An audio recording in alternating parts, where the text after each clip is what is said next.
Yay! Okay.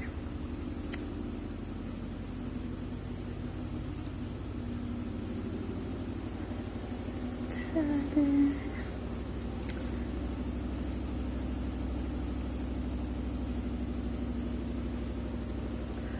All right. Oops.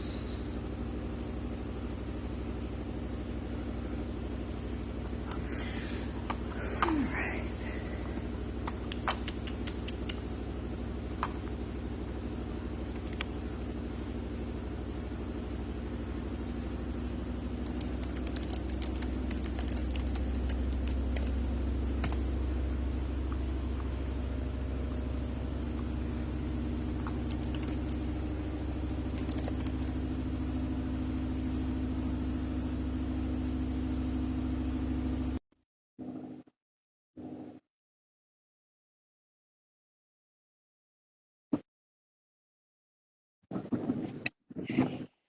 Hey, Hey, what's up? nothing much. Just getting everyone situated. I know I'm probably like massive right now since Bruce isn't on yet. How's it going?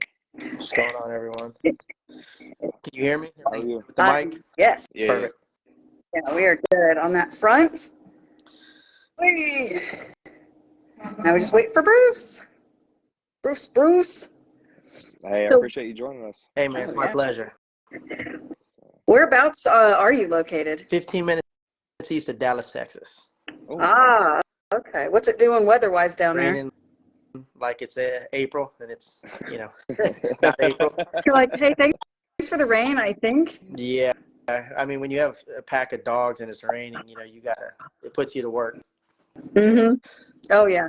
The cleanup is just astronomically bad the more dogs you have. You just run out of towels. Yeah. And just pick up, you got to do it immediately. Yeah. Oh my. Yes. Yeah, I do it anyways, but, I went to Orlando to Pet Global last week, and my son was watching the dogs, and I had a job to do when I got back. But it's been raining since I got back, so it's been kind of crazy. Yeah. Yeah, at this point, I've got so it stopped raining kind of early, like late morning, early afternoon here, and I'm just sitting there. Anytime that it rains for even more than an hour, these dogs, they come in and they just wreak havoc on the rugs and the furniture. And I mean, I have hardwood floors and everything, but then you have to mop. Yeah. It's endless. We don't talk about that as dog owners a lot, and Yeah. Oh, yeah. when we went out to Global, there was a lot of cleaning products. I mean, it's the same stuff: dog beds, dog cages, leashes, collars, dog kibble, freeze dried everything. So Yeah. Hey, you from that area? You from Dallas area? I originally grew up in Illinois, a small town about 2,300 central Illinois, but Yeah. my parents were divorced, so I would come down and stay with my mother in Plano, Texas all summer. Yeah. So I grew up in the Plano Garland area, so it was like 3 months out of the year I was down here. So it was like culture shock. Dallas, Texas, a town with 2 gas stations. Yeah. It was just Oh, yeah. it was something different to experience, but I'm glad I got to experience because, I have that small town mentality, grow up, take care of gardens. My grandma had an orchard, and I grew up around, animals, dogs especially. Yeah.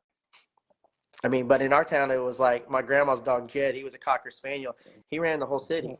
Everybody knew him, everybody knew everybody's dogs. So Yeah. it was just one of those things where dog stopped by. It wasn't like no stray. We'd get a call and be like, "Hey, Jed's over at the house. Don't worry about it." So He's stretching his Dog limits voice today. again. yeah, so that was a unique experience, and Yeah. we're waiting on one more person, right? Yeah, we're just waiting on Bruce. Oh, okay, so Bruce is here. Let me see if I can get him connected real quick.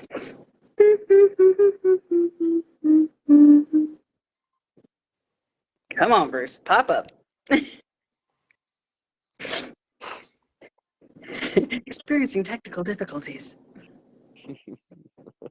Where are you guys located at? Alabama. Okay. Mm-hmm. Yeah, Yep, she's about probably about 3 hours north of us. We're I would located southern say, Alabama. yeah. She's located Yeah. centrally located Mhm. Alabama. Yep, just outside of Birmingham. Okay. Yeah, I know a few Yeah, dog trainers up there, dog people up there. Yeah, yeah. yeah. Anybody I might know, I wonder. Honestly, not for sure, but just like I think his name is the Dog Genie. You know, he's a dog trainer, pretty popular on TikTok. Interesting. I'll have to see if that is somebody that I know. The trainer that I know that I've actually worked with in the past is Carlisle.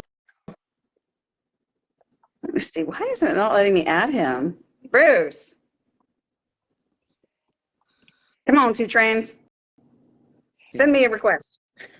So what guys you He's guys killing. started this live? Like when did you guys start this, and what inspired it, I guess?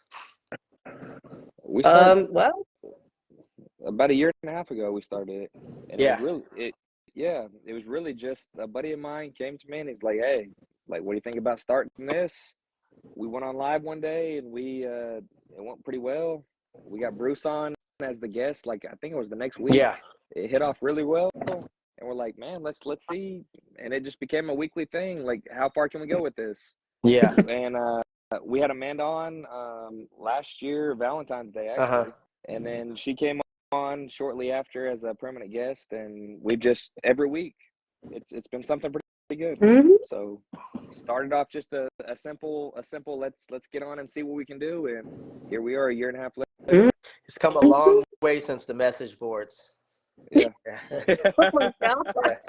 There's Yeah. Yahoo chat rooms and forums and stuff. Oh my God. Could Oh, you showing our imagine how age. difficult it would be to talk shit nowadays? Like you're just like, I'm waiting. You leave them that and you're like, wait for a response. Yeah. It makes You it so got much easier. mail. You're sitting there waiting for the message to come through and be like, this doesn't work that way. I'm into the dial up. Oh God, the dial up. Yeah, dial up. Everyone get off the phone. I know, seriously.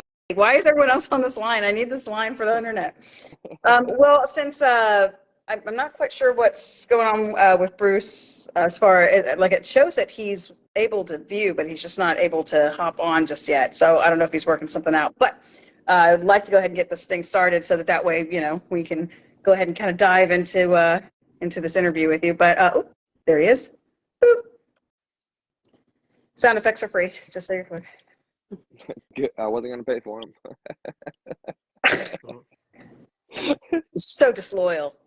Disloyal. They were on point, though. They were on point. Hey, I'm here for y'all, for real. Okay, so it's adding Bruce. There we go. What's up? Bruce, better late than never. Hey, look, it's about time you get your stuff together. What's going on? Better late than never. Man, I've been trying to get on for 5 minutes. I know Longer? that I could see you, like I could see you there, and I know that you were trying. It's just like, but I wasn't seeing it on my end, and I was like sending you invites and stuff. I was just like, dang it, Bruce. The train's making it difficult. Bruce, Hey, what's up, my man? how's it going? I don't know, man. Y'all doing all right tonight? Oh, yeah. Doing good. About to get rolling. Let's Let's roll. dive I into love it. Let's go. it. Well, everybody, we have Stan Smith here with us tonight, a very special guest. He's had a hand in so many really, really big, very awesome things that, I mean, if you haven't heard of him or, heard of his products, the things that he provides, you live under a rock.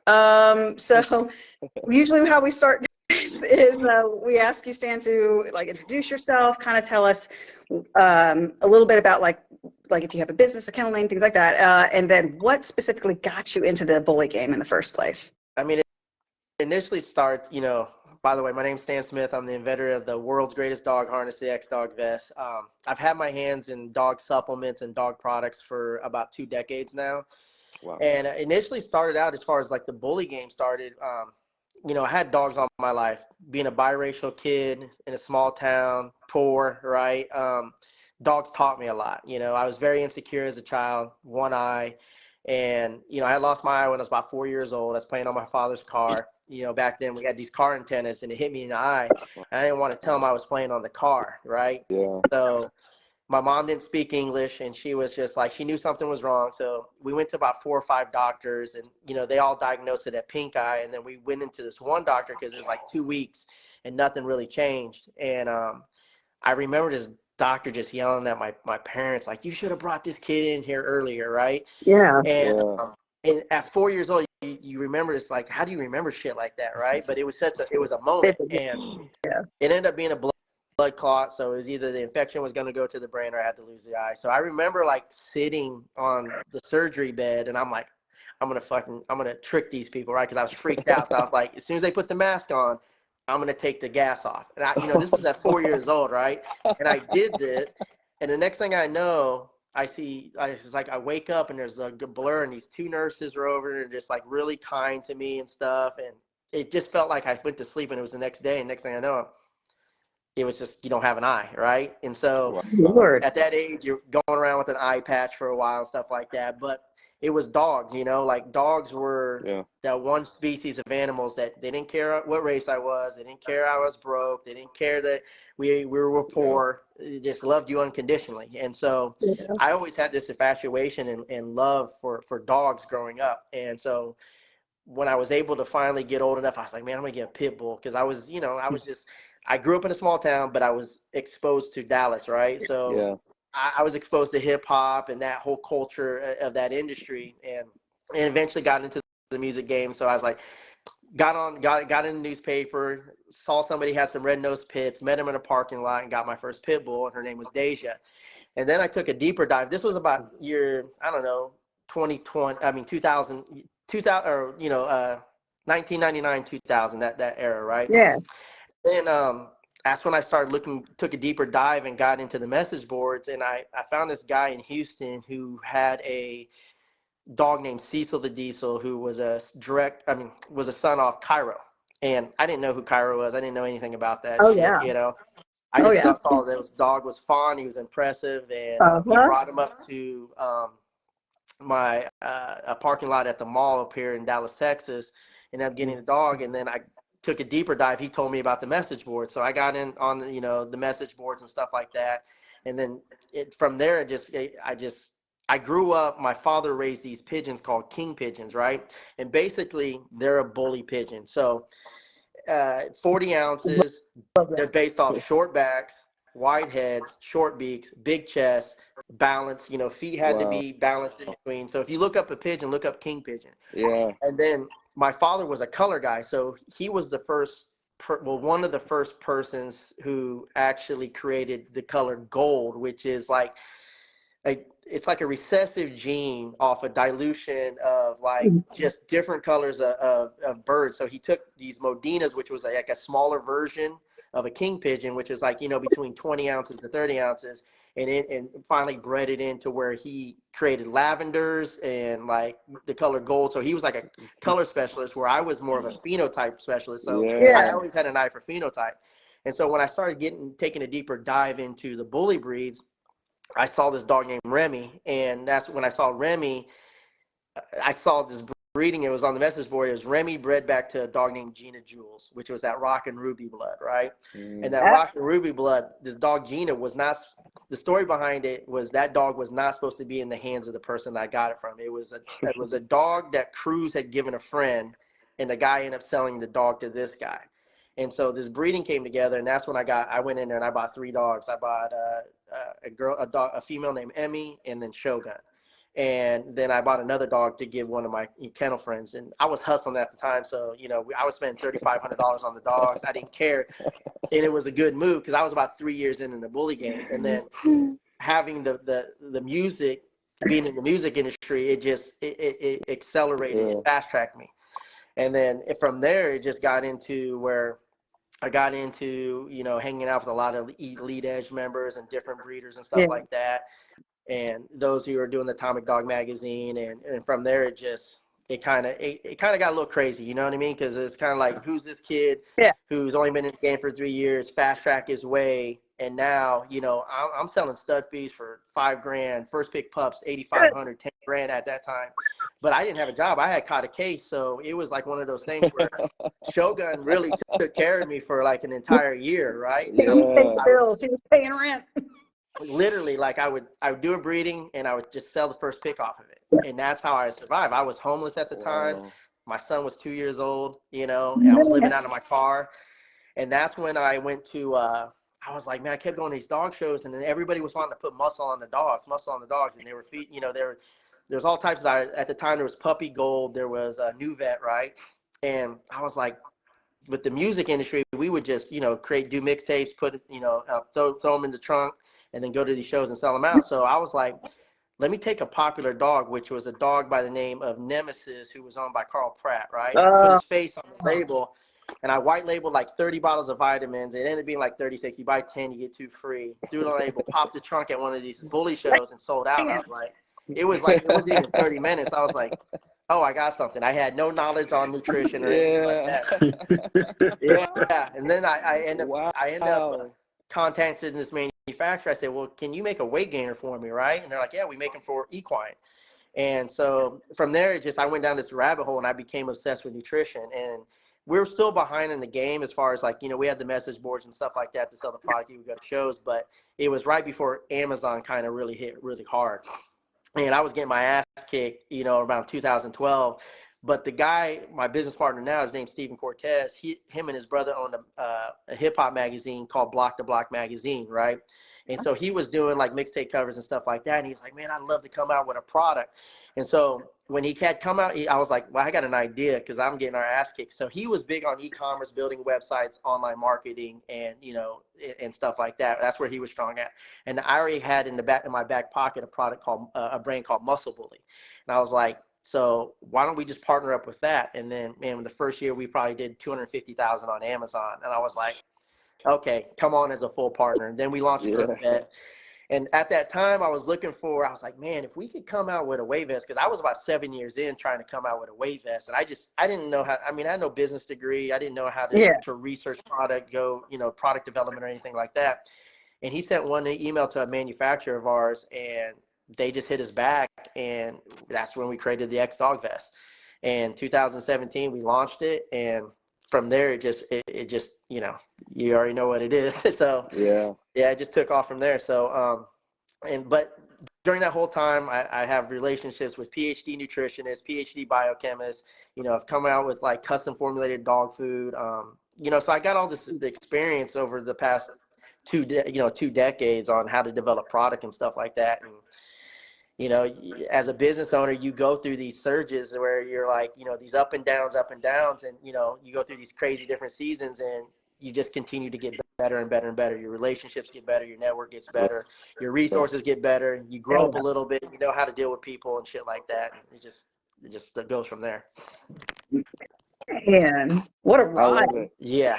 And the crazy thing, it's still going. Like I went through this past year through my most challenging season on a financial side, because I got into all these high interest loans trying to scale up the company, and it all ended up catching up, right? And so I had bad hires, hiring friends, hiring people, you know, that I had no experience managing people and hiring people and stuff like that. And so, but it's one of those crazy things where it's like, God's like, I'm going to put you through this season.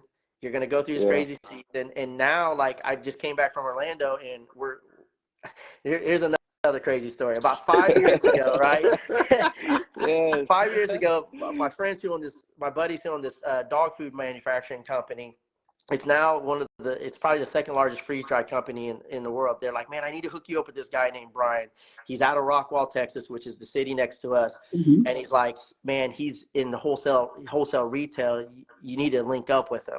So I set up this meeting about 5 years ago. We're supposed to do lunch. I walk into this meeting, right? And the guy's finishing up his lunch. He completely forgot about our lunch meeting, but he gave me a few minutes, right? Basically blew me off. We sat down, and he's like, who's this fucking idiot talking? You know, all this. I had big ambition, right? And he's like, you know nothing about wholesale retail and the retail industry, in his head, now that I know more about it now. Well, August, my lease was up, and I was like, man, God, give me a sign. If I'm supposed to stay here and keep doing this, because, man, I was bleeding. As much as I was making, it was going out just as fast, because I made a bunch of poor financial decisions. The next day, literally, him and his wife walked through my door. And they went to a restaurant called Christina's, right? They went to a restaurant called Christina's, and they're like telling this manager, hey, we're getting a building over here. It's one of the warehouses. And he goes, a buddy of mine owns this dog company called XDog. And Brian's like, man, I think I've heard of that. Ironically, this guy gets the building next door to me. Whoa. And he's walking in the door, and he's like, hey, it's Brian. Hey, Stan, it's Brian. And I'm like, I had no clue who he was. He's like, I met you at a show. I mean, the guy had long hair. He's like dressed in like these cargo shorts. And I'm like, Brian, I never seen you at no dog show, right? And he's like, no, I met you at Global. And I was like, oh, Brian, I met you through Chad and Mitch. He's like, yeah. He's like, well, it looks like we're going to be neighbors. And I was like, man, it looks like we're probably not going to be neighbors for very long. He's like, well, show me the place. So I did this extravagant build out over at our headquarters, and man, he was really impressed. And he was like, well, do you want to sell me these racks? And I was like, I was just joking. I was like, I'd rather you just come in and partner up with me, and let's just go take this thing to the next level. And he's like, is it an option? He's like, really? That's an option? I was like, well, yeah. And he's like, all right, let me talk to my wife, and then I'll get back to you. Next day, he texts me. He's like, let's move forward on it. So this guy right here, he has 20 years experience. His claim to fame is that he does like these gates for your house. So nice gates for your house, right? So the end table kennels and stuff like that. So he's been doing that for 20 years. So he's like on Vendor Central on Amazon. So Vendor Central is when Amazon goes, I'm going to pay you your POs, right? Like anybody can be Seller Central, but they're like, we're going to send you these POs. Send me these containers worth of I'm talking like I deal with so like they hold it in the warehouses and ship it from there on your behalf for you. No, they buy it from you. Yeah. Okay. God. Like they buy it from you. Yeah. So like he deals with like 1,500 pallets at a time. I deal with like 40. And so like it was one of those things where he was moving out his 3PL, and I was able to help him out in that situation. And he kind of watched me go through all this struggle. And next thing you know, man, he's on board. So now I have crazy new resources when it comes to manufacturing, because he introduced me to a couple manufacturers, people who own the manufacturers, like not a middleman. They're like, oh yeah, I've got 3 manufacturing facilities over here. We got some in Vietnam, we got some in Malaysia, we got some in over here in China. And if people don't know, when you get a pet product from China, there's a Trump tariff on it. So basically, if a normal tariff to import a product is like 2.4%, they tax you another 25% if it's a dog specific product. But there's a loophole, right?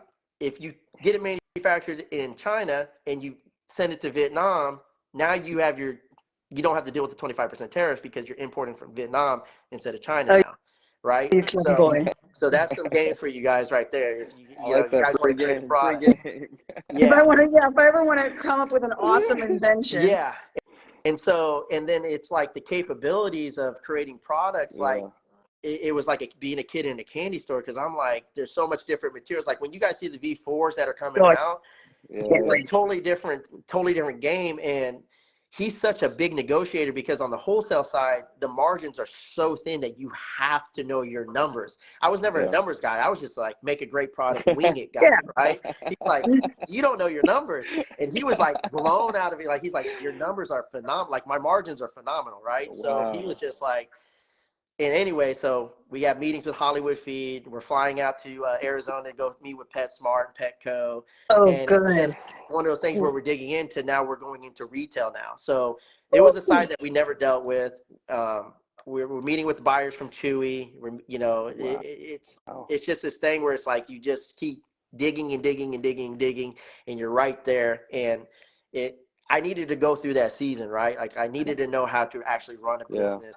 And that, know my numbers. What are we spending money on, and stuff like that. And so that's the whole thing. And so like, just long story short, we're in a good spot right now. We went from being the most terrible spot to like we were on a fucking lifeline. When I say a lifeline, like one more closed. Huh? You were talking about like the warehouse was empty and you were closing, and I was like, excuse me, like I have other dogs that need vets, sir. I need you. Well, that was the whole thing that people like. Perspective online is one of those things, right? Where it's like I said, it was fun while it lasted, and when people saw that, people freaking out. Dude, I had so many calls and so many people messaged me, and they're like, no, you're not giving up. Like that's where I kind of knew where my real friends were, because they're just like, how much money do you need? You're going to keep going. And Yeah. it was basically I was cleaning out the warehouse to make room for Brian to move in, because he's using our warehouse to do, pick and pulls, and then we're using the other warehouse to store product and stuff. Yeah. So, Right.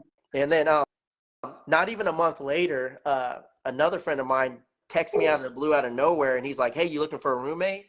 I'm like, "Man, you don't want to live with me. I'm probably going to be homeless here." And he's like, No. I'm at your warehouse. I need about 2,000 square feet. About to get real tight real quick, man. Yeah. Oh, at the warehouse? Yeah. So he was like, I need about 2,000 square feet, and his house was right across the street from the warehouse. Yeah. That's fucking perfect. I have a supplement room that's climate controlled. Well, he owns a company called the 411 Agency, and he does nothing but all types of printing. Like his big money maker is that he does tithing envelopes for mega churches.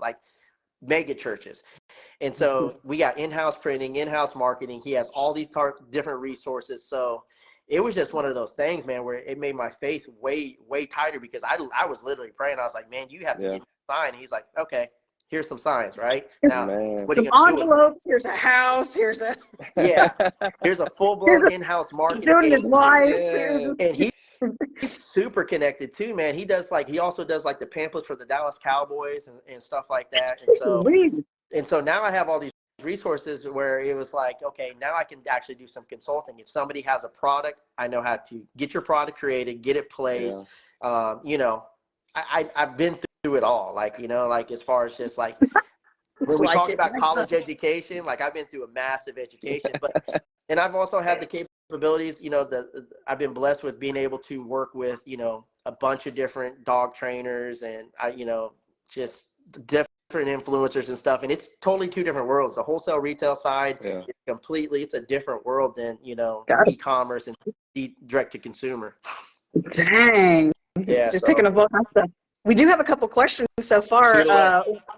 Dewan Hall earlier was asking when you're going to drop the V4. First pallet's going to come in April. So we are going to be done in April. The prototypes are done. And see, that was another thing. One thing that really stretched us was that I had 12 sizes, right? I went from 5 sizes, scaled it up. I was like, let me do 12 sizes and please everybody. And that's when someone that, it's important to have good people around your network, because Brian's like, what are your, what's the 80-20? And I was like, what the hell is an 80-20? He's like, no, what are your top sizes? Yeah. And I was like, what rate? And I was like, well, we run out of smalls. We don't have any mediums right now. And so he's like, why do you have 12 sizes? Can you dumb this down to like 3 sizes, right? Because the retail side, we're coming small, medium, large. So the small B, right? That was like, I thought it was a genius idea, but it was kind of stupid because I had 12 sizes, 12 patterns. And I didn't think about the capital of constantly trying to keep that going, right? Yeah. Where we really scaled the thing up is when we had one size and did periodic color drops, kind of like, Jordans or any other size. Yeah. Yeah. So, I was enjoying those ones. Yeah. Yeah. So now we have 5 sizes that's going to fit dogs from probably like 15 pounds to 180 pounds. And now I'm not going to have to worry about running out of sizes, right? And so we got, that was a problem that we had to solve. And there was reasons why there's harness companies only have, 4, maybe 5 sizes when you actually go search for them, And so, but then again, desperation inspires innovation. So, the V4, we moved the fitness bands from the back shoulders to the front shoulder areas. So now the bull breeds who have broader shoulders, you're going to be able to adjust the shoulder length now. Oh, so it was a major problem in our product. Cool. So, wow. So to answer your question, end of April, we should be ready. Okay, I'm excited for that because I've got a young man who is growing, and I know that I'm going to need to get a vest for him pretty soon, which actually leads to Adam's question of when do you recommend first starting to add weight as far as like weight vesting, and fitness and things like that. So all breeds are different. Right, like when you're talking about their growth plates fully developing, a large breed dog's going to take longer. So we always, just to be safe, we say 18 months to 24 months for larger dogs. Medium dogs, 15 to 18 months, and then dogs that are smaller breeds, you can start as early as 12 months. Right, introduce the vest as early as 12 months. However, like we've had 0 injury reports since 2017, and so that's something we're really proud of. And what's another thing is that they did a study on beagles, right? Because, we had to go through that, the vest is hard on joints, right? And it's completely opposite. Actually, the vest actually improves joint health Yeah. based on studies from Harvard University and other, Ivy League schools and stuff like that, right? Because Not one, conditioned muscles. intellect. Yeah, so conditioned muscles, right, reduce workload on joints, ligaments, and tendons. The act of exercising creates synovial fluid, right? So it keeps the joints lubricated. And then joints, ligaments, and tendons are surrounded by stabilizer muscles that act as a protective brace. So the more you exercise and condition your dogs, the joint health is going to improve. It's when the dog is overweight and inactive is when you're going to deal with arthritis and stuff. They did a study overseas on beagles, right? And it was 10 beagles, and it was an osteoarthritis study where they said, we're going to take 10 beagles, we're going to give them they're going to carry 130% of their body weight, 130%. And they're going to do it for 75 minutes a day on a treadmill, right? Over a 10-year period, because they wanted to see if arthritis was genetically inherited or if it was something that you could develop. Beagles had no issues. So with the vest, we recommend scaling up to 10% on low impact movement, which is like controlled leash walks or wherever you can control the dog movement, and then up to 5% on high velocity training. So, the education side is something that we're still working on with XDog University, and we should have it all prepared and everything as we go into these stores, because we're not going to be able to talk to everybody. So we want to make it very convenient to hit a QR code, right? And here's how to use the vest, because a lot of people don't even know how to adjust the strap links. You told me how to do that. Yeah, like the vest is I actually small. Like, asked there's no way. Your dog is 65 pounds. It doesn't fit a medium. Stretch out, lengthen the strap links. So that was our fault. It was a thing that we had to educate people on. So as long as like, I've had people who've introduced weights as early as 8 months, 9 months, as long as it's low, because it's not it's not like, so horses, right, they have a long vertebrae, and then you throw a saddle on their back in their center, where the vest, there's no weight on the spine. So when you think about it, if the vest is 2 pounds, it's dispersed evenly across the body. It's not like isolated in one area of 2 pounds. So just, with any pup, you just want to be careful anyways, weight or no weights, I mean, you know that you can cause issues on slick floors. And so you just got to be very careful anyways until your dog's growth plates are fully developed on any type of intense exercise. Oh yeah, for sure. And I know that as far as like, we got my XL Adonis, we got his vest, the Milk and Honey, which is, I love that because it's great with his color. He's a lilac.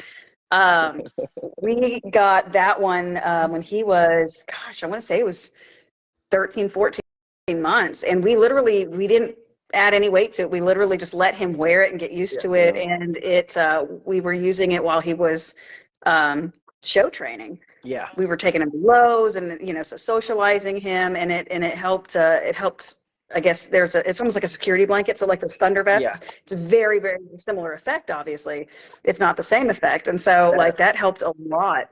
Yeah. That helped a lot. And then we started. Yeah. That's one of the things that we're going after is that, Thunder Vest offers compression, right? And I just talked to a guy by the name of Todd Langston. He is Cesar Millan's head trainer at the Dog Psychology Center. And one thing that he talked about, because he uses the Thunder Vest, but he says the thing about the Thunder Vest is that most of the time the Thunder Vest is introduced during what? During a thunderstorm. So the dog now associates the vest as anxiety, right? But with the XDog vest, he goes, it's immediate because it's weighted. So you have the compression, and then you have weighted compression, right? But then you have the option of warming or cooling weighted compression. But a dog can't lie to you. So if you put weight in it and the dog's moving around, it's just like us. We exercise. Our body's releasing endorphins. And since a dog can't lie, it automatically has to feel good. You see? And so the association of the dopamine drop and the endorphins, it's more effective. And that's one of the things that we're going after, is that we want to, Thundershirt is blown up and we have a better product. And that's when we're going into retail. That's the one thing we're going to emphasize, is that this is Thunder Shirts on the next level. Yeah. And I'm telling you, it is. I mean, every once in a while, we have a older rescue. She's not obviously as big as Adonis, like height wise, and in certain areas she's the same size as he is. She's just older. and a little bit more narrow. So we just started putting the vest on her, Yeah. you know, before, like, I would say probably about 2 to 3 hours before we knew a storm would hit. Yeah. We Yeah. put it on, Nice. walk her around in it, just she forgot that it was on. Yeah. And then Yeah, the we're going to be storm doing hit. case studies on that, but another thing we're going to hit is rescues because, Mhm. you know, that's about as most anxiety as a dog will ever Yeah. experience, where they're just like, I don't know none of these strangers, and now you're sticking me in. I mean, those dogs deal with so much anxiety. So we're going to start working with a bunch of different rescues, start doing some case studies, and then we've That's got some good trainers that are phenomenal. with us. That is phenomenal.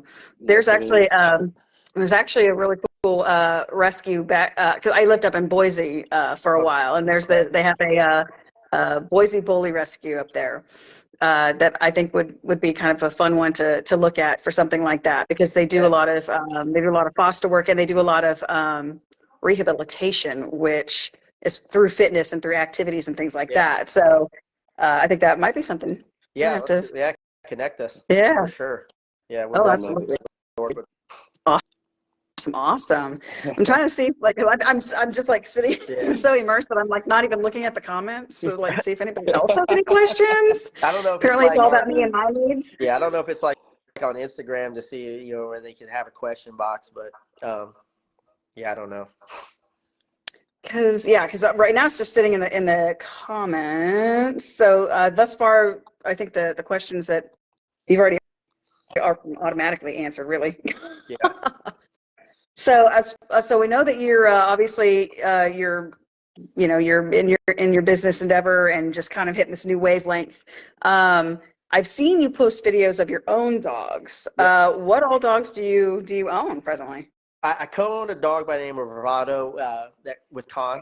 He hooked me up with that, and then I got a dog from Ashley named Bazooka, and then I have a little Cocker Spaniel. So they're very low maintenance dogs.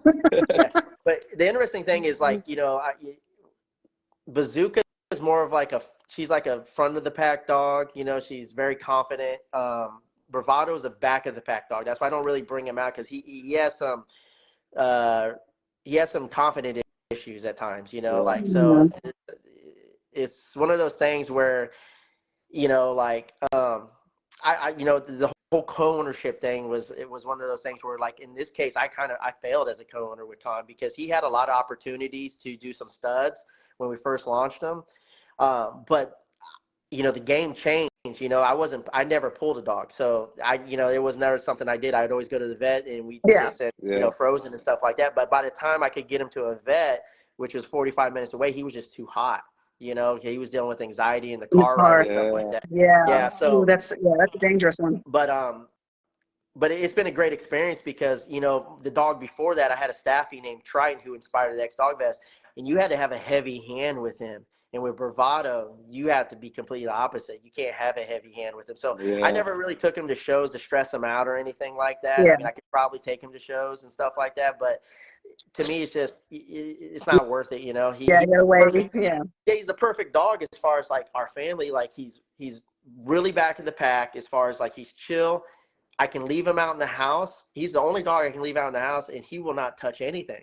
Like, I'll just leave the kennel open. He'll just stay in the kennel. He's never had an accident in the house. He's never destroyed anything in the house. He's just a super low maintenance dog. No skin issues, no other issues except, just a confident issue, and I'm not for sure where that came from. I received him that way, but other than that, man, Bazooka's the complete opposite. I was thinking about pairing them if they, but whelping litters, I just don't feel like it, man. Like, it's not something I'm interested in anymore, And so they're just really good family dogs. And I mean, I got so many dogs that come through the building. It's just like, I'm almost tired of dogs in a way, I just deal with I work with so many of them, like, it's like, people don't know I coach a lot of people. Like, I coach veterinarians who compete in dog sports. I coach dogs who compete in dog sports, and stuff like that. And so I got my hands on hundreds of dogs every month, Like, I'm at max capacity capacity right now with these Yeah. 3. I'm the same way. Like I have 3 and I have 0 vacancy. Yeah. Like, I'm maxed out at 3 right now with my life being the way it is right now. Not happening. Not happening. Sorry, Caleb. Yeah. The Cocker Spaniel, she's really cool. They're nosebreed dogs. So I get to do cool things with her. I'll hide treats all throughout the warehouse, throw the vest on her, put on her like a 30-foot long lead. And, Let her she go. just goes and does her thing. She loves it, so Yeah. we just do That's stuff good. like that. Gotta But keep them everybody thinks stimulated. everything's off this great trainer with bravado, but he's just like, because I can off leash walk him anywhere. And but I just marked his anxiety issues as far as like That's his why separation anxiety. Yeah, so he's a Velcro dog, so no stranger can just come up, even kids. You can't really just come up. He'll never bite you or anything like that. Right. But he's just not gonna let you pet him, and until he gets to know you. But then when he gets to know you, he's in your bubble. So like Brian, James, everybody's at the warehouse. He's in their bubble. Yeah. Zero personal space after that point. Yeah. Man, I love your honesty. I love how open you are with everything and your rise to just your success. Like you've been so open with everything right away. You jumped right into it. So I love it. I just want to commend you for that. So thank you. Fearless. For the openness. Absolutely fearless. Yeah, I mean, that's one of those things. I think growing up, I always had this chip on my shoulder, right? Because I'm kind of one of those personalities. Either you're cool with it or you're not, And you go through that era where it was like, man, I had to defend a product for 5 years, and battling a lot of people on the education side. But when you believe in something, it's just one of those things where you're like, well, I want to be able to confidently talk about this because, like I'm sitting here and I have to be able to hold these conversations with these PhD nutritionists, and I need to be able to hold these conversations with these veterinarians. Like people like, this product is developed by a vet, and I'm like, so what? If the vet only has 2 years experience in nutrition, you need to have the product developed by a PhD nutritionist. So we need to educate, and I'm here fighting for us as dog owners, right? Like I think the dog food companies, I know what you're doing. I know that you're cutting corners because I know you're competing over 30, 40 cents a bag. Like I just did a post the other day. I don't know if you guys know Dr. Marty. You know Dr. Marty? I was actually about to bring up that. Yeah, like I got so much flack on the whole. I'm like, to me, it does not make sense. Like, why does grain free? How's that linked to DCM, right? Because I'm like, meat is healthier. Like I have questions. Corn. Listen. Yeah, and I've always been that way, right? Even in the bully game, when I was questioning, I was like, these can't be full pits, right? Like this, and that was like, that's where I got my slap on the wrist in the bully game. They're like, nah, we ain't having this. We're gonna find a way to try to cancel you out of here. And that's why I was like, well, I don't want to beef with people. So let me just find another way to still immerse myself in this community without having to compete against you, right? Right. And so it's just one of those things where it was like, man, like I talked to Dr. Marty and he's like, man, did you hear about that $2.6 billion lawsuit that they have against Hill Science and the group of veterinarians who manipulated the FDA, right, on the link to DCM? And it's swept underneath the rug because, but when you think about it, the pet industry right now, they just reached $147 billion in sales. So they'll take that $2 billion, they'll take that, that $2.6 billion. That's nothing. It's kind of like the jab, right? Yeah. People, died and we're doing this thing, but we'll settle. We'll settle. I'll settle too if I can make, a half of, $500 billion and I'll settle for a few billion, like. To me, if it's talking business, it's a no-brainer, right? So, I know what they're doing in the industries, and so I know they cut corners, especially on the supplement side. They cut corners, like I know all this stuff. So, it's I'm always going to question it, and so it's just one of those things where I think we're moving in the right direction. I saw something new this past week where, like they got the freeze-dried beef livers and stuff like that, right? Everybody knows they look like these little squares, right? Yep. And I'm sitting down with these freeze-dried people and they're like, yeah, this is formed freeze-dried. And I'm like, formed freeze-dried, right? I said, it looks like beef liver. I turned it around. It was like sweet potato, some other ingredient, and then some beef liver. So they're already cutting the freeze-dried now. Yep. And then it's like, well, we got coated freeze-dried kibble. Like, well, it's freeze-dried and it's coated, but what is it coated with? Like, what type? I mean, it could be anything, like, so they don't really that's the whole thing. We want to. I'm here to fight and educate dog owners on how to read the back of labels and stuff like Yeah, that. You know, what's I caught a bunch of slack, and then on the marketing side, and it's man, it's a business at the end of the day. They're going to do anything they can to try to cohese you into buying their products without actually toting that line, right? Yeah. It's that line where they're not gonna, they're not gonna tell you the full truth, but they're gonna tell you the truth. You know, like fortified, like how long I had to deal with that fight on. You're selling snake oil, right? I feed all natural dog food. I'm like, turn that bag around, motherfucker. You're gonna see a laundry list of supplements of the most snake dried. You're feeding supplements, because the supplements probably from China, and it's the pre-Vitamix. Because they're looking for the cheapest supplements to throw in there to fortify or enrich the dog food. Right. Yes. You're like, limited ingredients, my ass. Yeah. Yes. Hey, so people want to know, I want to know, what do you recommend feeding your dogs? What do you feed your dogs? And what do you recommend for just extracurricular activities for your dogs? All right. Training. So as far as feeding goes, I mean, the more raw base you can get closer you get to, the more bioavailable the nutrients are going to be, right? But I also understand that, price points in being able to feed an entire kennel, you got to be price conscious. So my thing is like, when we created the XDog vest, and one thing I wanted to do with that is it's going to be hard to change people's diets, right? Environments are going to play a role, but what is that one thing that will actually enhance a dog's life, no matter the lifestyle and no matter what you're feeding? And the only thing I could come up with was exercise. And an elevated form of that is resistance training and fitness training. You can switch kibble to kibble to kibble. It doesn't matter. You're still feeding. It's like I'm switching from Captain Crunch to Cinnamon Toast Crunch. I don't want to change my lifestyle, and I want to see something different. Or let's just say this: I'm eating a clean diet, and I switch from one protein source to another protein source. I'm eating a clean diet. I'm still not going to add mass or reach my, you know what I mean? It doesn't matter as far as that goes. You have to have a lifestyle habit change. So I would say if you're not going to be able to feed a complete and balanced raw diet, then the next thing you should do if you're feeding kibble is to enhance your kibble, right? Don't overfeed it, and then supplement it with whole food sources, right? Any type of high quality protein, healthy fats. And then, if you want to add some fruits and vegetables or whatever you do, make sure that, the fruits and vegetables that you're feeding, that, for example, you're feeding raw carrots, make sure you steam the carrots so the dog can digest it, the vegetables so they can digest it, break the cellular barriers in the fruit so they can digest it. And then that's the main thing. So when I coach somebody, the first thing I say, what are you feeding? Okay, boom. Okay, I'm feeding this kibble.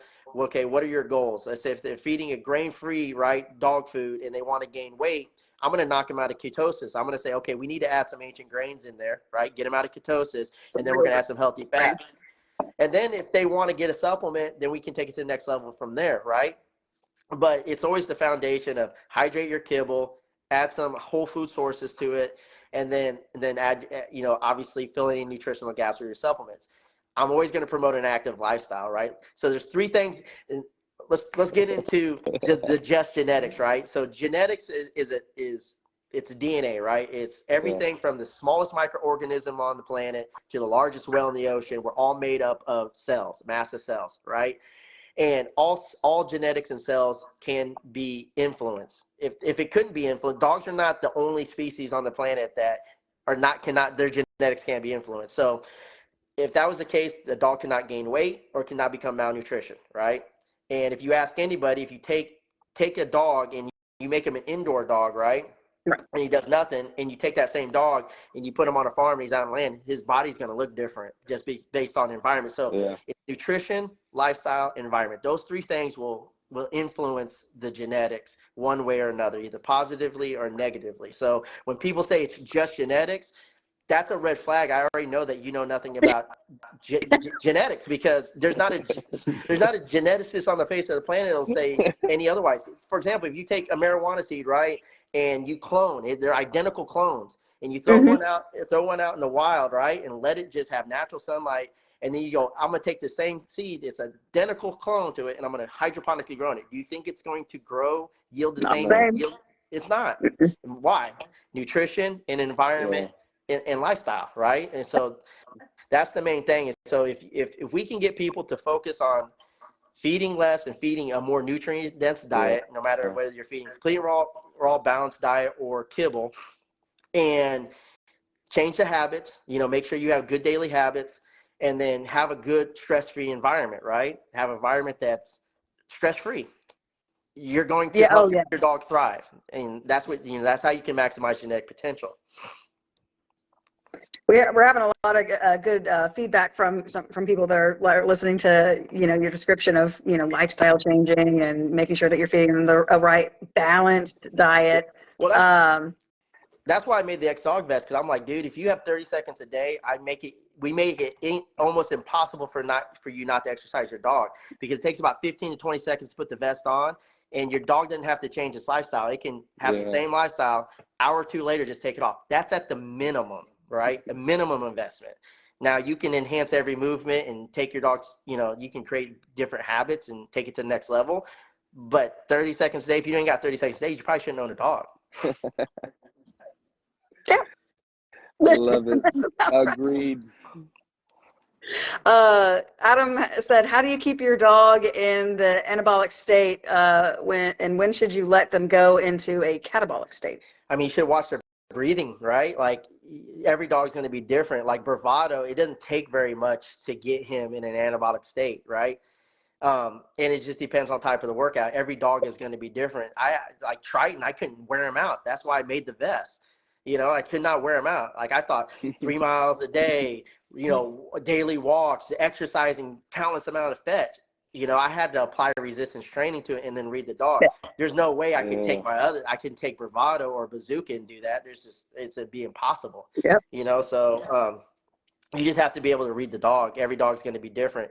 You have a Malinois, that thing is endless, an XL Bully or a Connie Corso. There's a reason why Connie Corsos, they don't do as much of the PSA work or the assessment work, because they can't go as hard as a Mal, Yeah. So just be able to read your dog, man. If you see your dog, the eyes, the mouth, if not, just get online and learn how to study that, first. But, you can also do, like, if it depends, if, you want to build muscle density, you can do short, low increments, heavier weight type stuff, drag work, just stuff like that. But still read the dog. Every dog is going to be different. Oh, definitely. Oh, yeah. I have one that could probably, like, the drag bag, the parachute. I could throw anything I wanted at him, and he would just take it, and he would just. I'd have to make him stop. I'm pretty sure I would. But the smaller meatball. I don't. Yeah, I'm talking about you. I don't think that's gonna work for him. He might start off like strong, like this, because he wants to show off, but then he realizes he's a potato. Yeah. And it's like, go for the first 5 minutes. Yeah. He's like, okay, I'm done. That's all you get, Mom. Yeah. I'll take it right. Get it.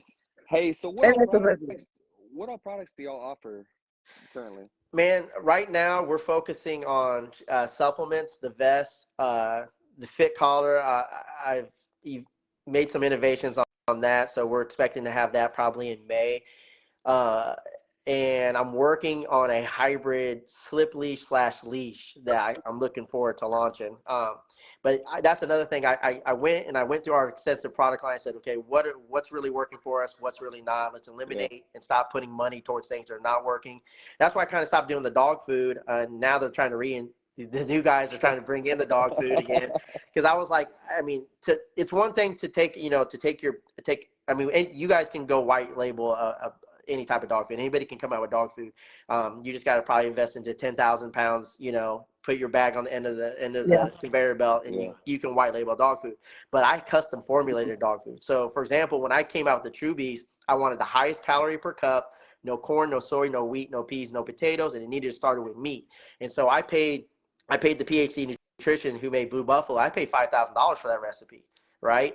And so we were able to come up with it, but it was a higher end product, right? And so it just to keep up with it, you're looking at hundreds of thousands of dollars, and the ROI on it wasn't as good as the vest or the other products. So I said it didn't make sense to continue to do that. but it's interesting because it's coming back around now. So you never know, because we're thinking about like, man, with dog food prices coming up, what about coming up with an idea where people can buy a good high quality dog food by the pound and just come to your place and, they can pick up a 20-pound bag, 30-pound bag, 40-pound bag, and it just, for me, it was like easier to help dog owners, just let's look at your diet program and let me help you enhance it, through just whole food supplements. And that's the value. That's how I build my relationships. Like, if you have any questions about dog food, message me and I'll help you out there. And if you want to invest into other products, fine, great. If not, it is what it is. But 9 times out of 10, you build that trust with your consumer, right? Yeah. And if you're in the dog game, that's the whole thing about the bully game, is like, it's such an open market. If you are just the type of person who has a program and you're willing to just offer value, give, then sell. But it's not, it's opposite. It's like, what can you give me? What can you give me? What can you give me? And then I need you to buy something from me. And it's just like, okay, like you're not gonna, you know what I mean? It's gonna take you a long time, if you don't have a good product, especially. Yeah. So Yep. Hey, We did have the go ahead. You're doing the same thing. Terrell has a question. He says, is there any downside to 100% raw diet? Downside? Mm-hmm. Not unless your dog has an allergy, a food allergy, right? Yeah. So if your dog has a food allergy, there shouldn't be any downside to it. I would say, here's the thing about a raw diet. People need to get educated on a complete and balanced raw diet, right? Like throwing some leg quarters, in a bowl is not a raw diet, right? Like, right. But I see him chicken. Like, and yeah, I created an affordable, simple raw diet, and then understanding what type of raw you're feeding. Like, so for example, we have these bully breed dogs, right? And in the summertime, if you feed a hot protein, right? And most people don't even know what a hot protein is. Like, chicken is a hot protein. It's going to make the body hot. You're going to want to feed that in the winter.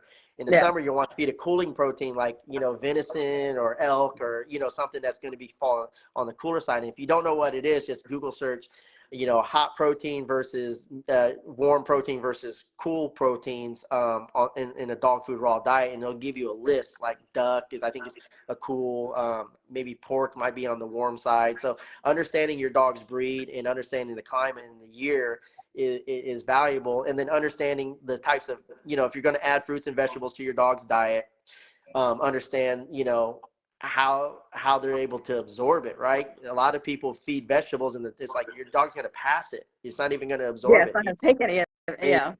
The nutrients out of it. And so that's going to be vital, understanding that. But I don't see any downside as long as you're feeding a complete and balanced raw diet and understand what a complete and balanced raw diet is. What fruits would you recommend to put in with a raw diet? I know you mentioned obviously carrots being a good vegetable as long as they're steamed and everything. What are some good fruits to put in, and how would you peel them and whatnot? I only feed like blueberries, blackberries, maybe some strawberries, and I blend them. I don't feed a lot of fruits. I focus more on nutrient-rich organs. Like, I like green buffalo tripe or any type of green tripe. I like beef liver over chicken liver. You don't have to feed a lot of it. And I'm mineral focused. Like, I'm really like. Here's another thing. Like, we think salts are bad, but if you like, I got this little bag it's Celtic salt. It costs $11, right? And I was dealing with a lot of stress, and I just took the Celtic salt, put a pinch underneath my tongue, and Bazooka was dealing with ear infections, and I realized she was lacking minerals. Well, Celtic salt has 82 minerals in it, and so my sleep. I don't wake up in the middle of the night anymore. My sleep is really good. My son, who has like eczema pretty bad, I started giving it to him. He's 19 months. We kind of got it under control. So it was hydrogen water and Celtic salt. And that Celtic salt's really good because it has all the electrolytes that you need in your body. Like, we take all these other things like electrolyte drinks like Gatorade and shit like that. But if you just take a pinch of Celtic salt, it's a game changer. You have all the electrolytes you need. And so adding more adding these minerals to your dog's diet, because a lot of the food that we give or that we source for ourselves and dogs, the soil's all fucking farm, man. So there's no minerals. Yeah. That they're even grown in. Everything's So heavily. Heavily Yeah, processed. Yeah.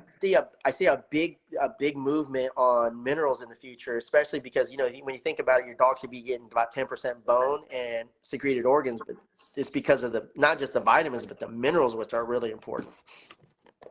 Now, do you get your Celtic salt from a specific vendor?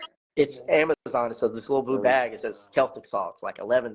I'm telling you, like, and I had that bag for a month. I'm looking it up right now. Oh, there it is. I see Yeah. exactly what it is. Yep. All right. Yeah, here's what we're gonna do. We're gonna share that on the It's feed. like a gray salt, but it's really good. I'm telling you, give it to your dogs, and So you should. It should how help. much do you recommend giving it to them? Like Just a daily? pinch. Like I'm telling you, they tell you a few crystals. Yeah. So I just do a pinch right underneath my tongue. And then I think Right. water is going to be a big thing in the future too. Like I've been on this hydrogen water kick, and I was kind of skeptical about it. And man, I got a hydrogen water bottle, and game changer. What the heck, man? That's wild. I'm here for it. Yeah, it's Yeah. you'll trip out, man. Like give it a few days. I got all the guys on it up at the headquarters. They're just like, holy shit, I'm sleeping good because entrepreneurs, man, like we stress out all the time. Yeah. You know? Oh, I can imagine. Oh my gosh. Shay's asking about the pink Himalayan salt. Is that similar in that regard? Good, but Celtic's superior. Done. Yeah, Okay. so because you don't know exactly where all the pink salt's sourced at, but you know exactly where the Celtic salt's sourced at. And 10-4. I was taking pink salt for a long time. I mean, I was taking pink salt before the Celtic salt, but I've seen a significant difference in the Celtic salt. Gotcha. Everybody that's watching, I did just post a link to it in Amazon, so you can see what it looks like and go and get it on your own on his recommendation. So it's in the feed. So Everybody thinks that those salt's been bad, but salty. it's the idolized salt that's the table salt that's bad. Yeah, You need that's real right. salt.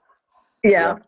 No, whenever I'm cooking or adding salt to anything, since I don't have the Celtic salt, I just use the Himalayan salt because I don't know. Himalayan or even pink. It keeps the cells hydrated. Yeah, it keeps the cells hydrated. So, for example, I was drinking like a gallon of water a day, but I was also pissing out like 2 gallons of water a day. And I started taking the Celtic salt, and my frequency of using the restroom it dropped at least half. Yeah. Crazy. I mean, before I was doing it, I was like, man, I'm drinking a gallon of water. Why do I have chapped lips? Like that doesn't make any sense. That doesn't seem like that's because possible. I wasn't actually hydrated. I was just drinking a lot of water. Dang. That's pretty baffling. I wouldn't have picked up on that. I'd never have known. Yeah, I mean, I didn't know about a month, 3 months ago. Like The small details, though, important. Hey, someone asked if you're more stressed out, can you add more salt or just maintain it? I just take a pinch. Yeah, I just take a pinch and put it underneath my tongue every day. Yeah, and then the hydrogen water. I paid I think $30 for the hydrogen water bottle. Yeah. Nice. That's it. And then just exercise. I stay in the gym as much as possible in the mornings. Yeah. Nice. Well, lifestyle change. Yeah. Just the habit. Yep. Hey, look, I remember you mentioned something about ketosis, man. You on keto? No, but I intermittent fast. I was on keto. I did keto for about when I did 75 hard. Keto was my diet, and it transformed me. But I don't say I'm not. That experience taught me about being in ketosis versus not being in ketosis. So to be able to educate the dog owner, because if I know mostly when you see a dog that's fed a complete and balanced raw diet, they're really they almost seem like they're underweight in a lot of ways, right? Especially because like when you talk about the dogs that are in training, the trainer becomes the life force of the dog. Every calorie comes from the hand, and so they have to earn every inch. And so they're like, I need to put weight on my dog. So I was like, that's simple. We just knock it out of ketosis and just double up the fat. A lot of people don't understand that. Like there's really good fat sources. If you really want to add weight to your dog and your dog is not on a non-grain free, but add some healthy fats. 1 tablespoon per every 25 to 30 pounds of your dog's body weight. You can go get beef tallow, chicken fat, lard, duck fat. You can go get these at your grocery store, right? And a lot of the dogs, like the greyhounds and racing dogs that we work with, they're on 40-50% fat diets because fat equals energy. A dog's going to utilize fat as an energy source first. once that's depleted, once that's depleted, it's got to tap into its protein source for an energy, which you don't want. So if we're trying to add muscle to a dog, we don't increase the protein, we increase the fat. And so that way they don't have to tap into the protein source. And so when they go through a heavy workout, the fat is the energy source, and then the protein they use to replenish and build the muscle with. And so I rarely tell people to add more protein to their diet unless they're on a kibble-based diet, But to answer your question, no, I'm not doing keto anymore, but I do intermittent fast. So my window I have about a 16, 18-hour window. Yeah, I usually do that too. Actually, right now I'm on a keto diet, Yeah. and actually I keep up with my macros and everything Your too. So energy levels are probably 1 million times better, right? Yeah. oh yeah, Yeah, you'd be no like, doubt. I was crashing around 2 o'clock all the time every day. I was Yeah. afraid to eat lunch because I'd just crash. And then I Hmm. started fasting, and that changed everything for me. Yeah. Oh yeah. Well, Oh yeah. let me ask you this right here. Have you ever fast on the keto diet? Yeah, Did yeah. you? I did like a 36-hour fast, and I caught the keto flu. Yeah. I couldn't drive. Wow. Like it was just like Your raw, like I salt, was afraid to drive. your salt intake was too low. Yeah, I was actually. You're right. I was. Yeah, I wasn't taking enough salt in during that time. Yeah. Oh, yeah. Yep. Hey, do you believe Yeah. in fasting your dogs? Do you fast your Yeah, I dogs feed a six day a week? days a week, once a day, and then I switch it. I change up from morning to evening on a different day every week. And that's why, like, my dogs will eat anything I put in the bowl, and I had Yeah. seen no weight differences. So if I add, even now, if I even add it, maybe like, let's say another 3 or 4, like let's say if I add another 3 or 4 ounces of food, and I got it down to a science with my pack. If I add 3 or 4 ounces of food, they'll leave it in the bowl, like they won't Yeah. overeat it. So I've got it down to a science, and that's how I'm able to get them to eat shit that most people won't like they won't eat, like like I give them earth fed superfood and super immunity plus. It has chlorella and spirulina. The dogs don't like that shit, like they'll turn their nose up to it. Or the beef liver, some dogs won't eat it, and so now Yeah. they clean their bowls. But it's interesting because I've got their diets down to a science to where if I feed anything a little bit extra, they'll leave it. Wow. Yep. I don't know. I don't know if my vultures would do that. Well, here's the thing: you got to give it at least 5 weeks to train their metabolism. Most Yeah. people are not patient enough. Oh yeah. Like you. And they just started their regiment of 6 days a week, only once during, and like then that one day of fasting on Sunday. It's like I started that. What was that? What would you say that was, Caleb? About a month ago? Yeah, about 4 or 5 weeks ago. Yeah. How's So it going? it's. I noticed that they focus more Yeah. on when I'm trying to work with them, Yeah. during the daytime after work. So they have the tendency to be a little bit more honed in. Yeah. They eat all their food, and then they go about their business, and typically they just go lay down, and then they're typically quiet for the rest of the night, except for my big guy who's outside barking right now. Well, when you think about it, right, when you have a litter of puppies, you've all had litters, right? Mm-hmm. So when a puppy is lethargic, is that a sign of healthy, or is that a red flag? Red flag. I would say that's a red flag. I mean, they get Absolutely, right. right after All dogs are high energy. They start become lazy and lethargic over years and years. When you wean them on mush, right? You put them on mush. What's mush have? It has processed food, and then over extended period of time, you're constantly eating mush. So people think that a dog is chill and lazy. That's not. That's really, they think it's the dog's chill, but it's actually a sign of probably inflammation, and we don't recognize that as consumers, right? Right. We're like, oh, our dog's chill, but put that dog on. You fast them once a week, put them on a raw diet. You're probably going to have a dog that's like crazy high energy. Like all my dogs are super high energy. Because they don't deal with the inflammation. I focus on a lot of gut health. So one thing I do is fermented foods. Sauerkraut is a very affordable thing that you can go get. I go to Kroger's, you get organic or kosher sauerkraut in normal outlet for like $2, right? $3 a jar. And then, organic pumpkin. That's a very affordable source right there. And yeah, then, I do a lot of pumpkin here. Yeah, and apple cider vinegar, like just, a tablespoon of that, and focus on the gut health. And you'll help with it. You'll get more nutrient absorption, and your stool will be a lot less. And you just, most people don't focus on the gut health. That's where there's a big lack. Oh yeah. I mean, I know that my dogs. Well, I have them on a probiotic right now. It's pretty much they've been on this same probiotic for a little while now. I asked Um, that question, about how many dog foods have actually live probiotic, yeah. because that was an unwritten rule that we were not supposed to talk about in the food industry, was that there's probiotics in the dog food. Yeah, the shit ain't live though, right? Like, so it Yeah, I was doesn't about to matter. say I don't trust the kibble to have that. Well, now I that, never have. I never will. I'm just like, no, yeah, anything that I feel like it lacks, which is unfortunately significant, I add yeah, on and my part. kefir, and a good like a Bulgarian Hmm. yogurt. Those Oh are yeah, good. Goat's yeah, milk, yeah. goat's milk's really good. Yeah. So The adding stuff that like you could put it on a spoon and you're like, yeah, that stuff. yeah.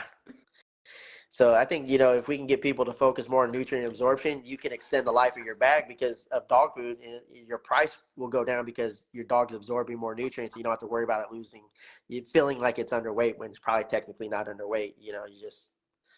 We we want our dog. I mean, most people, especially in the show ring, they want their dog a little thicker than like a working dog. Yeah, yeah. Our breed is notorious for as far as what judges have a tendency to look for when it comes to mass. But I noticed that obviously there's that really fine line between mass and Yeah. fat. That a lot of people sit there and they ride it and without really realizing that's what it is. Yeah. So so as far as like if you were to try to if someone brought their dog to you and they're like, oh, my dog's super healthy, super big, whatever the case may be, and you look at them and you notice that it's more fat than it is muscle, like what would you recommend they change? I would have to analyze their diet, right? Yeah. And diet, lifestyle, and environment. In most cases, a lot of my cases, dogs are usually, they want their dog to add a little bit more weight because they're either border collies competing in dog sports, whippets, Malinois, and stuff like that. But Yeah. again, I always ask them, what are you currently feeding, and then what your goal is, right? Yeah. And so if the weight is already there, I know we just got to convert the weight into muscle density, right? Like we want to focus more on muscle density without losing the substance of the dog if they're going to compete in the show ring, right? But in a lot of cases, like, a lot of people have been coming to me now, their dogs are overweight, and it's easy to influence the weight on a dog as long as the owner is bought in on the lifestyle, and willing to put in the work. Oh yeah. That's That's usually the the most challenging one. part. Yeah, because Yeah. we're emotional creatures. We sympathize when we shouldn't sympathize. We humanize dogs when we shouldn't humanize them, right? Like we think that we're loving them, we're technically loving them to death. Yeah. And that's normal. So that the education side of it is, a lot of people. That's why trainers are always going to be in business, is because people humanize. They treat dogs like babies. Yeah. Like. So they're marking behaviors that they don't want. The dog, you come home, you're like, oh my God, I don't know why my dog keeps jumping on me. Well, because you mark that behavior with your energy, right? And so, like it was one of the things when I went out to the dog psychology center, I stayed out there for a week and I came back. I didn't verbally talk to my dogs for 3 weeks verbally. And our relationship became like this. Wow. Because I was speaking their language, right? Yeah. I didn't, I come in, my energy, no touch, no talk, no touch, no talk. And when they wanted to get petted, they would just chill. And then after that, I would mark it, like Yeah. it was really interesting. Like that was their not correction, but that, you give them the good boy. Yeah. Yeah, they were calm. They became the pack that I wanted the whole time. I was miscommunicating with them. I wasn't speaking. I wasn't loving them by their definition. A definition of dog's love is, food in some cases. It could just be presence. Yeah. We want more, we want That's for our own selves, so. Love me. Yeah, for our own emotional needs.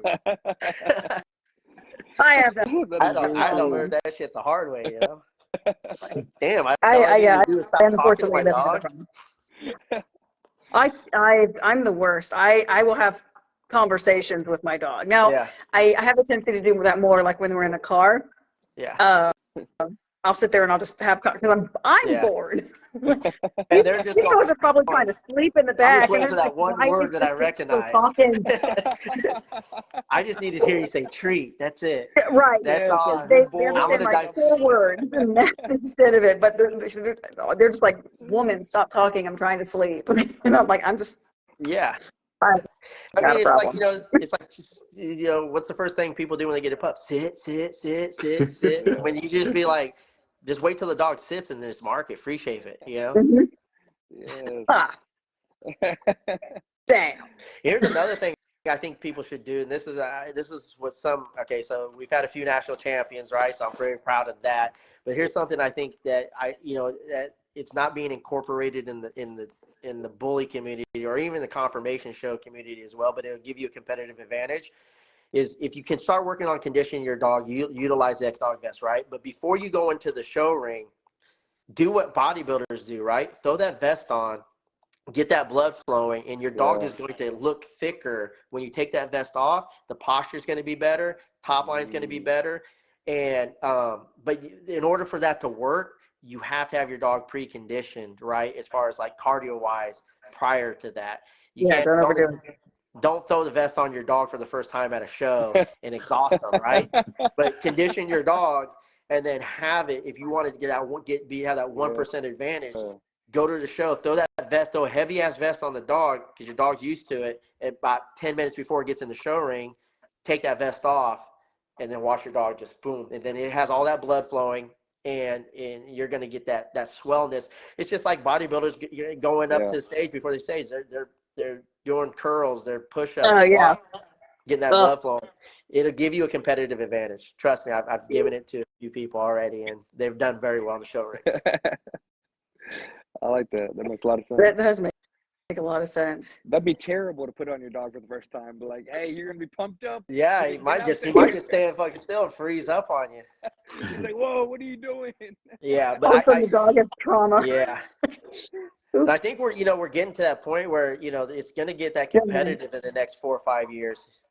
Dogs are becoming better. They're becoming more consistent, and you every 1% better you can improve your dog's presentation is going to mean something in the future. And I love it.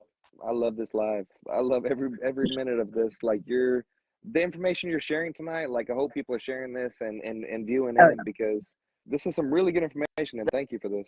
Oh Yeah. yeah, man. I mean, we're value driven over here, man. Whatever we can do, we're not afraid of competition, right? Like competition is what takes it to the next level, Exactly.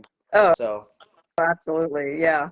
And for those of you who are watching, like, the best way to kind of keep this on the radar, I know that we automatically do this, but a good way to keep it on your radar is, where you're putting your comments in, there should be like a, squiggly little arrow. That's your share button. Go ahead and share it to your feed, someone else's Yeah. feed. Just share. I mean, this is one of those things where, again, reach one, teach one. I mean, he has given us so much tonight that Yes, yes. it would be selfish of us to kind of keep it condensed to just who's basically been watching this evening. So definitely feel free to share away and put it in more people's hands so that more people can get to know Stan and his products and what he has to offer the community, and it's crucial. no, I appreciate you guys having allowed me to come onto your platform too. So I'm always here. You guys know how to reach me. If you need anything, you hit me up yesterday. I know the fact that you were even willing to come on was just like, I was like, oh my gosh. I mean, I was honored that you were willing to do that on such a last minute basis. Nerding the last 2 days, man. She was Me too. I get just excited because I love I love sharing stuff like this. I have a lot of I want the information to get out to the world. It's going to take all of us. My mission is I want to eliminate dog obesity. Like that's what I want to do. There's no way I can do it by myself. We've got to change the culture of dog ownership in order for it to happen. Yeah. So, I mean, at the end of the day, everybody wants their dogs to live longer and have a higher quality of life. Yeah. Definitely. Absolutely. Yeah. And it's, this has just been absolutely phenomenal. So I really appreciate you again, coming on such last minute, but also being willing and being candid. Yes. I know that some people try to hold back a little bit, because they're afraid of how certain pieces of information will be received. But you've been 100% this whole time, and it's refreshing. It really is, especially because it's about the dogs, or it's about nothing at all. So Yeah. I mean, that's the only way we got to go, right? Like, I mean, that's the best way to go, is just be completely honest. If I've always been that type of person. If I don't know the answer, I'll let you know I don't know the answer to it. But if I'll find someone who does have the answer. That's it's been the best way to go about it. Yes. Absolutely.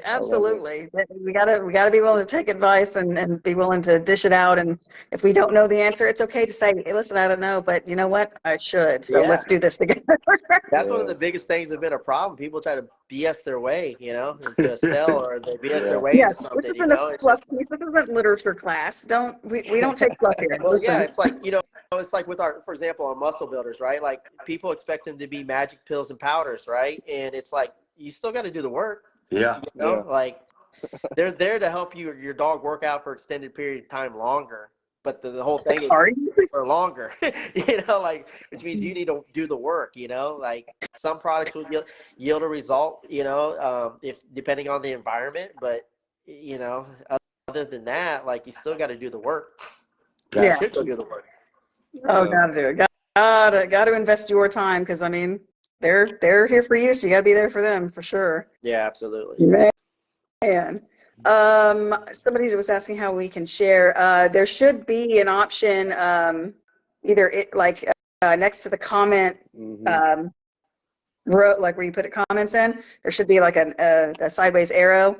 If it's not there, if you're watching on your computer, it's on the chat feed to the right, next to where it has the comment bubble. There should be an arrow there. So that should give you the direct link to go ahead and share it there. Otherwise, you can share it directly from the actual event page. Exactly. Even after. Even afterwards, you can share the event page. Yep, just repost the actual event itself. But yeah, this has been really, really fantastic. I've been really enjoying this. So. Does anybody in the comments have any last minute questions or anything like that? Anybody? I know we've covered so much that I don't even know if there's any questions possible. Hey, Chris Holiday did say something. He said, Stan, I have 5 dogs. Need vest to promote your product. ... free. All right. So here's the deal. So check this out. I got an option for you. There we go. The V4, so we're doing something new with the V4s that were coming out. We have the V4 and the V4 Max. Now the V4 is what we're presenting to the retailers, right? And so our margin is going to be different. We're going to be retailing those for about $49.99 for the V4 Max, which, if you notice, for our V4s, and the V4 Max are going to be our normal prices. Are going to have more of the bells and whistles and stuff like that. Yeah. However, if you are a kennel and you're a professional kennel and you have an LSE or a tax number, right? You can sign up for a wholesale program, and you can get cases for between $23 to $29 per unit. Nice. So you still be able to get your 50-point margins as well. And so we're doing a kennel program / trainer program that's going to make these affordable for those who have multiple dogs, because the whole thing is like that. That was the big scare for me, was like, we're taking a major price cut on that, but it's going to give people the option to that can still want the benefits of the XDog vest for around $49 to $59 instead of $125 to $150, right? And so we're making that move because we believe in the vision and we believe in the product. So if you have a kennel and you're a professional kennel, and if you are a breeder, you should be a professional kennel, right?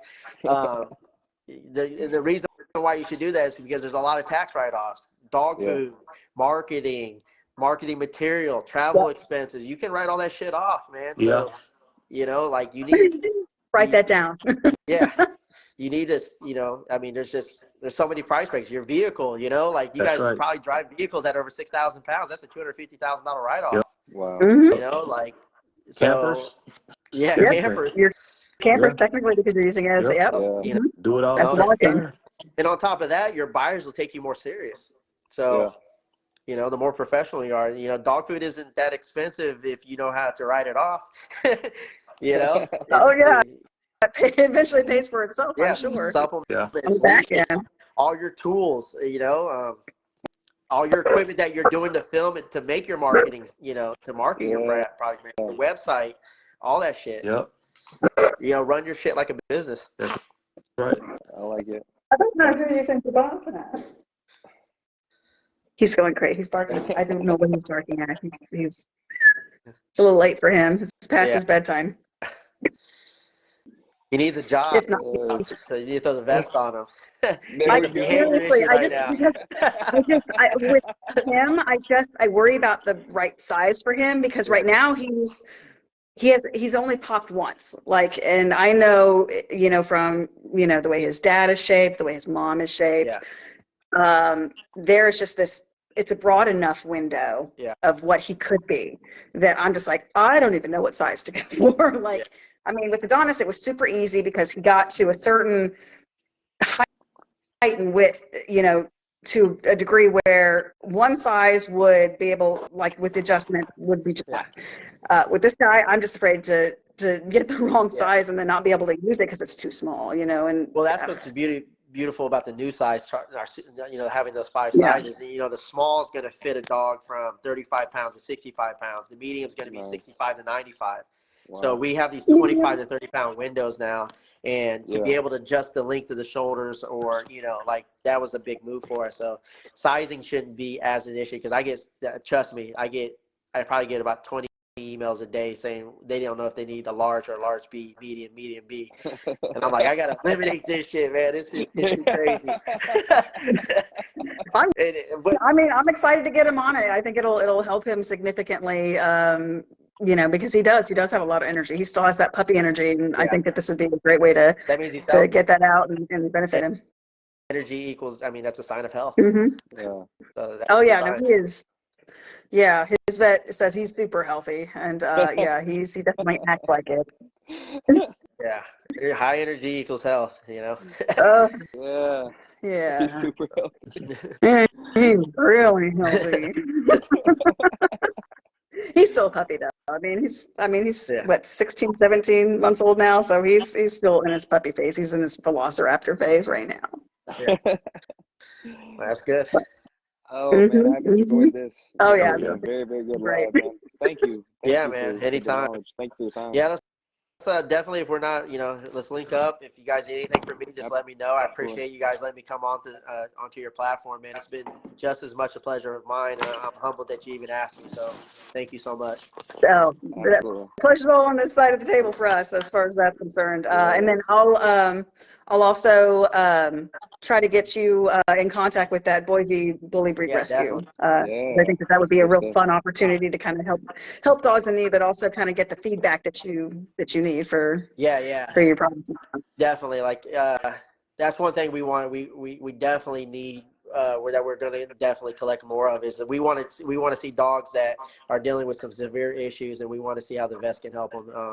And do some of our own studies and stuff like that, because the whole thing is like, we want to put out a really good, impactful product. I really believe that the XDog vest is the most impactful tool ever made. And I know it sounds kind of, like flamboyant and shit like that, but I can't name another tool that offers more, that is more impactful and offers more health benefits, both physically and mentally. And people can say, like, I call it an enhancement tool because it doesn't matter if you're doing spring pull, flirt pull, show ring, any type of activity, it's going to enhance it. And even dogs at the highest level, like of dog sport, right, eventually they're going to hit a performance plateau. And there's a reason why professional athletes, Olympic athletes, high school athletes, they weight train, they fitness train, they apply resistance training, is because it is the most studied and proven way to break those performance plateaus, right? Yeah. So that's what we're here to do. And I think we have the right team now, and we just got to continue to put that message out, educate, and get more proof of concept. I love it. Well, any way that any one of us can help, we'd be more than happy to do it. So I'll get with that Boise Bully Breed Rescue and see if I can get you guys connected and get some of these dogs the much needed help that they require to kind of get in the right hands and get back acclimated, rehabilitated. So, awesome.